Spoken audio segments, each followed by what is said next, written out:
Hello students, this is Miss Dalton and this is the first section of Unit 6. In Unit 6 we're going to be talking about averages, weighted averages, and indices.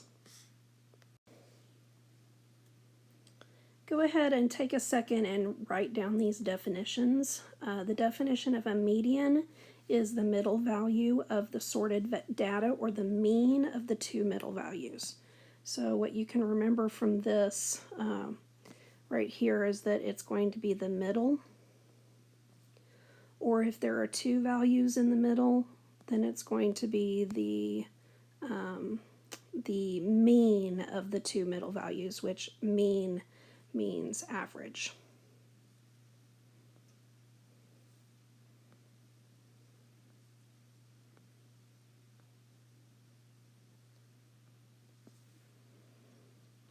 Okay, mid-range is the mean of the maximum and the minimum. So again, you're going to take the maximum and the minimum value and then you will average them. The range is the difference between the highest and the lowest. The mean, another word for mean is average. And that is where you take the sum of the data and then you divide it by the number of values.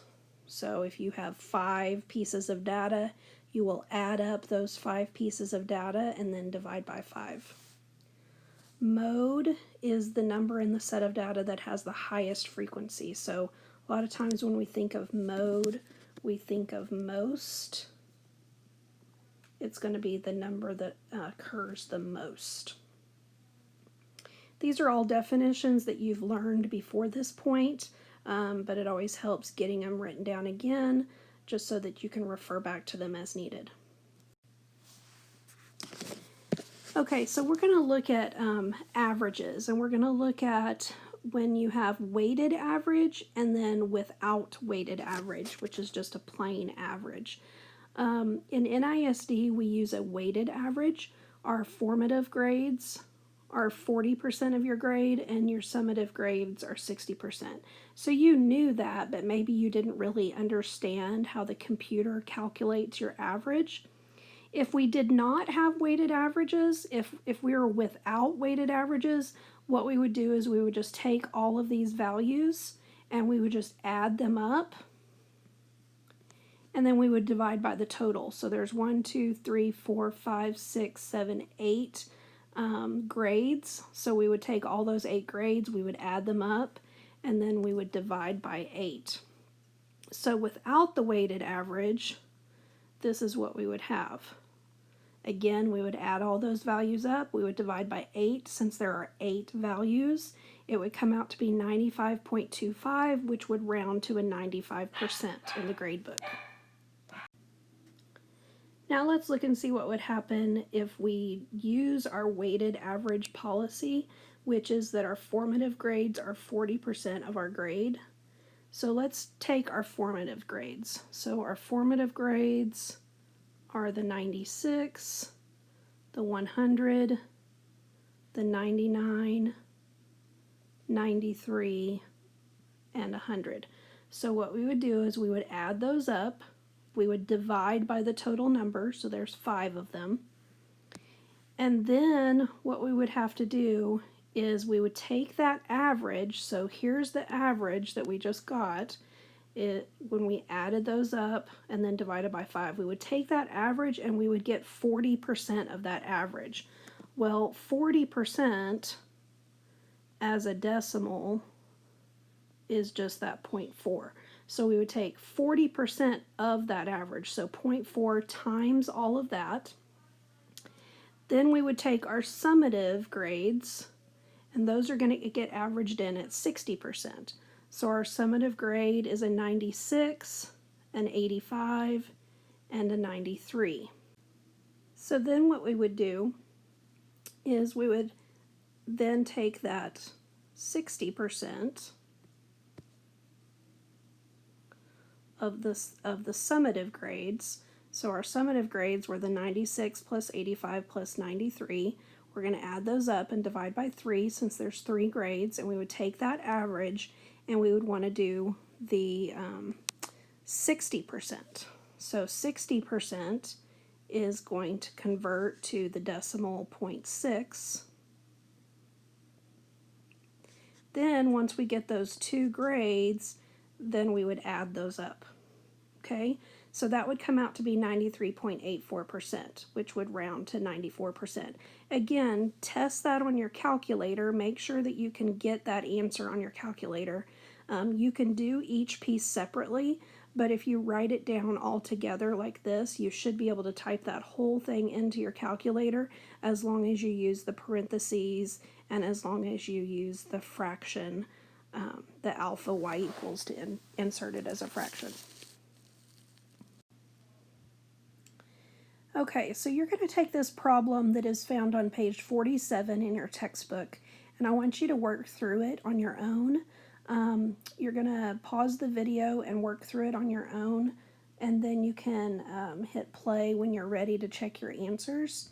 The scenario is this. We have Mr. Alejandro and Miss Bonak-Tarski. They teach advanced quantitative reasoning. When grading, Mr. A uses System A, which is over here,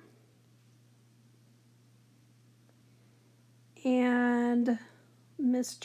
or Mrs. B uses System B, which is right here.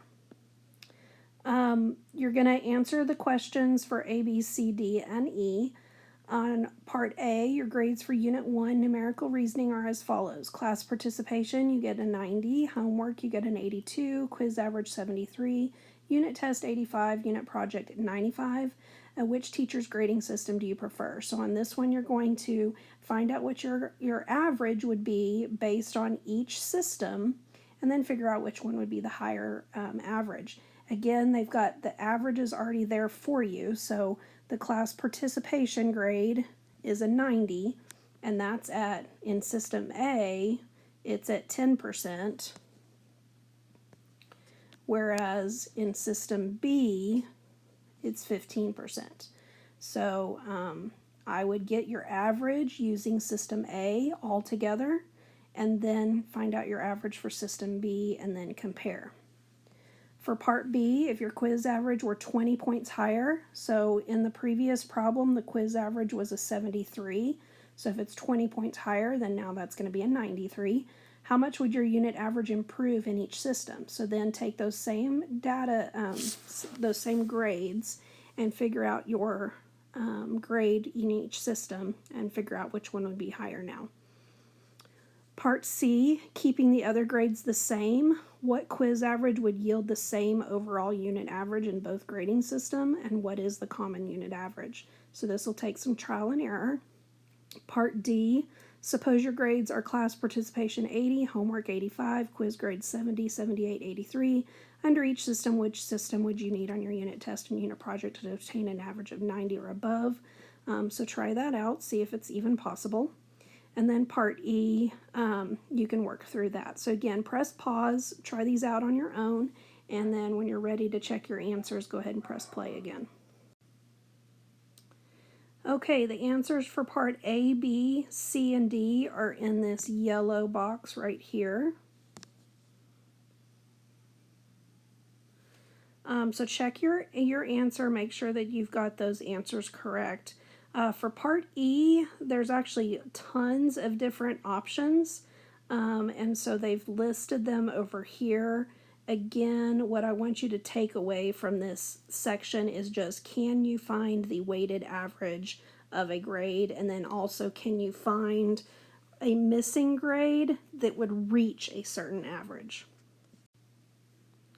Okay, so here's an example of a grading system, and you have some of your grades already entered, but then you're going to try and figure out what you need to make in order to get a 90% for this unit. So your school uses grading system A, so here's grading system A, the percentage values. You want to make a 90% for this unit. What do you need to make on the unit project if these are your other grades? So you have your class participation grade, you have your homework grade, you have your quiz average, you have your unit test. We just are missing that unit project that's going to be at 25%. And so we've got to figure out what do we need to make on that unit project in order to make that grade of a 90%. So here's how we would set it up. So first of all, we would set up everything, including our unknown. So our 98 participation grade is going to go in at 10%. So 10% is 0.1. We made a 92 on our homework average, and that's a 20%, so that'd be 0.2. The quiz average was 88, which is 30% of our grade, so that's 0.3. Then we have a 90 on our unit test, which goes in as 15%, so that would be 0.15. We don't know what we're making on our unit project, so that is our unknown, and so we're going to put that in as X, but we do know it's going to be 25% of our grade, so we're going to multiply that by 0.25. All of that together, we want it to give us that outcome of a 90 grade point average. Okay, so what you're going to do from here is you want to go ahead and calculate what you can. So what we can calculate is this part right here. We can go ahead and multiply all of that out, and so when we do, we get 68.1. So all of this came out to be 68.1. So we're going to go ahead and insert that. And then we've got plus 0.25x equals 90. At this point, we're just solving an equation. So you would subtract that 68.1 from both sides. You'd get 0.25x equals 21.9. And then you would divide both sides by 0.25. So it looks like we need to make an 87.6 or preferably maybe an 88 on our unit project in order to get that average of a 90. All right, so here's a problem for you to work on your own just for some extra practice. We have system A, we have system B, and you're going to determine your grade for each system if you made class participation of an 85, homework 73, quiz average 81, unit test 94, and unit project 91. So go ahead and do that on your own, see what you get, and when you're ready to check your answer, go ahead and press play. Okay, this is what you should have gotten for System A. System A would have given you a grade of an 84. System B would give you a grade of an 86. So hopefully you got those correct. And then tomorrow when you come to class, you're going to work on these extra practice problems here, and you'll just put them in your journal. And they're going to be in the textbook, which again, you can access the textbook. I have a class set of textbooks you'd have to share on my bookshelf, but then I also have the book in Moodle that you could access as well. Hope y'all had a wonderful Thanksgiving break, and I miss y'all, and I look forward to seeing y'all.